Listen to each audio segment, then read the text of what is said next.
Welcome once again. This video is about Argentina and Croatia and the big game, the big semi-final tonight, which is less than 10 hours away now. I want to say thank you because I got great response to my last video on Luis Enrique and I was given some very important feedback, and one of them was regarding audio. So here it is.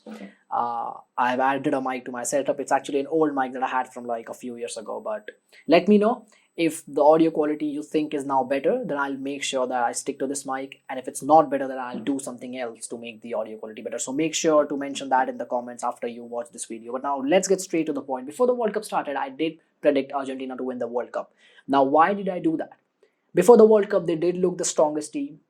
They beat Italy in that intercontinental final, whatever it was. They beat Brazil in the Copa America final. Scaloni had this team playing really well. The young legs around Messi, working hard, putting in tackles. Messi then just having that flair, creativity. Now, why am I very confident that Argentina are going to beat Croatia tonight?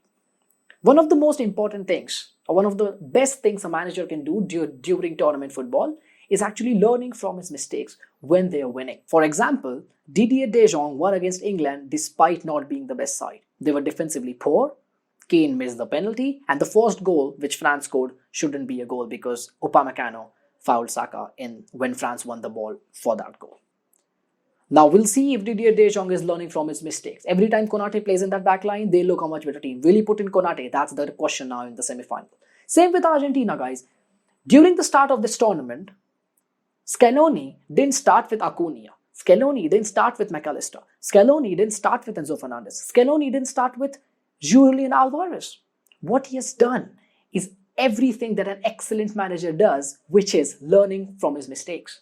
He saw when Enzo Fernandez came in against Mexico, he had an amazing impact. He saw McAllister is a very adaptable midfielder. He saw that Julian Alvarez, every time he put Julian Alvarez on as a substitute, he gave a different dimension. He was better than Martinez in so many ways. His work rate was better, his finishing was better, his movement was better, and overall he's just a more aggressive striker than Martinez is. So what we saw is Scaloni has constantly learned from his mistakes. After the Saudi Arabia game, after the Mexico game, after the Poland game, and excellent proactive management from Scaloni, because before this game, Argentina were playing well enough back four. He shifted to a back five. He got the better of Netherlands. Okay, they choked. Okay, they could have actually gone out because they conceded in the last minute. But these kind of proactive changes is what tournament football is all about. Now, one big thing that I noticed in the game against Argentina, I am not sure how many people actually noticed that, because when the game is so brilliant, when the game is so end-to-end, teams scoring in the last minute, teams hitting the post, match going into the penalties, absolutely dramatic in all of the sense, so many people actually miss some of the very small details that I actually picked up. And one of those details is that Argentina ended the 90 minutes in a very bad way.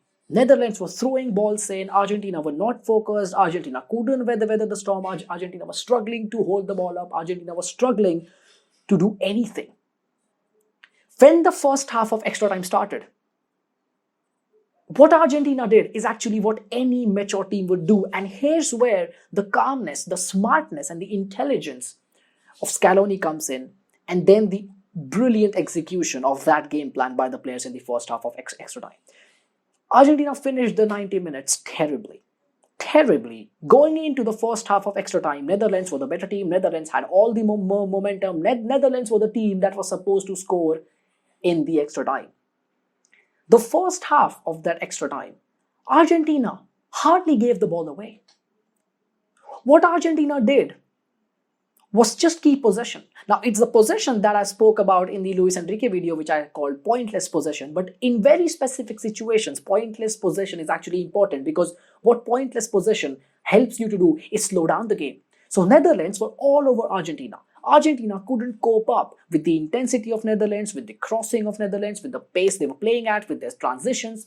Argentina went, okay, we have got Fernandez, we have got De Paul, we have got McAllister, we have got Messi, we have got ball-playing defenders like Martinez and Romero, we have got midfielders and defenders who can keep the ball. So let's do one thing, let's slow down the game.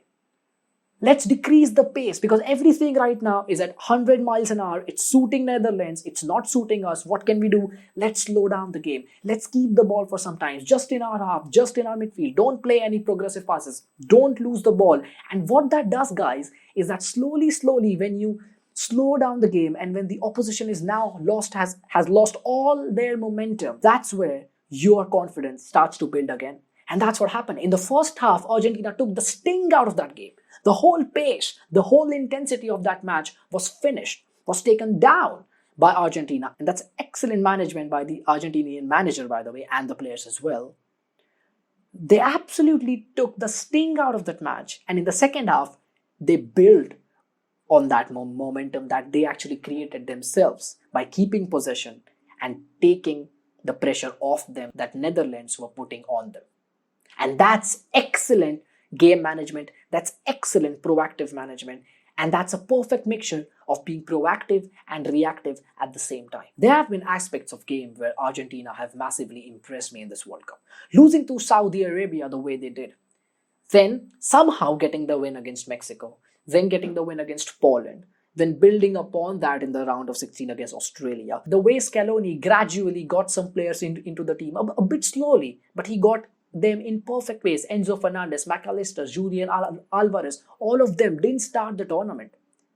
But once Scaloni actually started them, they were brilliant. Alvarez levels above Lautaro Martinez. McAllister, brilliant. Enzo Fernandez, he's everywhere. In the 120th minute, he hit the bar against Netherlands, and the way he was playing at the dying minutes of the game, it felt like he was a substitute. No, he was playing since the start of that game. He was unstoppable. He was one of the best players on the pitch. But that's sort of where I see this Argentina team right now. They're young, they're naive, they have got the maturity of Otamendi, they've got the maturity of people like Emiliano Martinez, they've got maturity of people like Messi, who have been successful at the highest level, who have been playing at the highest level for a very long time now. But I think where it's all going right for them is, of course, a bit of luck helps you in tournament football, but Scaloni being very, very proactive and making the right decisions at the right time, accepting that his team is the second best in a moment, and then slowly taking the sting out of the match and then building upon that, that's excellent management. That's exactly what you need in tournament football. Of course, a lot could happen tonight. Of course, Croatia can be very good tonight. Of course, Modric can dominate the whole game tonight. But I think the way this Argentina weathers the storm, the way this Argentina proactively makes changes, the smartness of Scaloni, the in-game management, again, which is very important in tournament football, these are the reasons why I believe Argentina will get it done. It could go down to penalties. Once it goes to penalties, anything can happen. It's a lottery.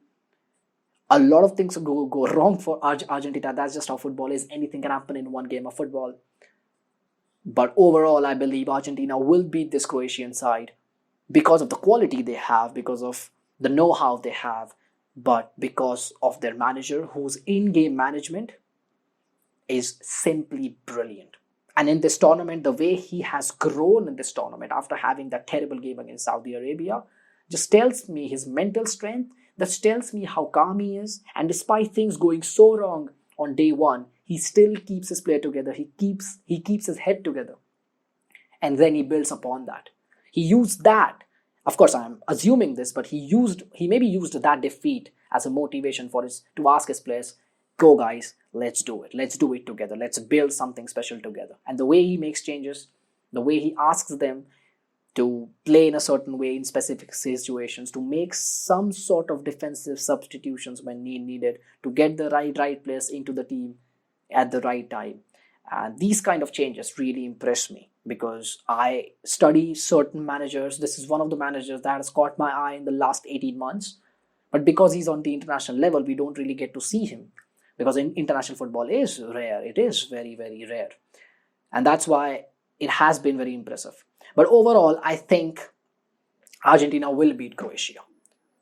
And one of the biggest reasons behind that is their manager and the excellent in-game management that he possesses. With that, I come to the end of this video. Let me know what you think. If you think Messi is going to go out, let me know. And I didn't predict Argentina because I'm a huge Messi fan. Absolutely not. I'm not a Messi fan or a Ronaldo fan, not a fan of anyone. It was totally unbiased. It was totally what I think will happen rather than what I want to happen. I don't really want anything to happen because I don't have a favorite in this tournament. I don't have a horse in the race. But I really think that this Argentina team is special. Their manager is special. What they're doing together is special. And they will get the job done tonight against Croatia and will make it to the final. which could be against Morocco or France. And by the way, what are Morocco doing there? But yeah, great underdog story. We'll surely make a video on that again. Let me know what do you think. Hit the subscribe button, guys. I'm getting so many views. I'm getting good response to my videos. And I want the subscriber count to now increase. So make sure to subscribe. Make sure to check out my video on Luis Enrique. Make sure to check out my video on the Cut Inside podcast where we reviewed the quarterfinals and previewed the semifinals that are going to take place starting tonight and tomorrow. And with that, I say goodbye. Thanks for watching.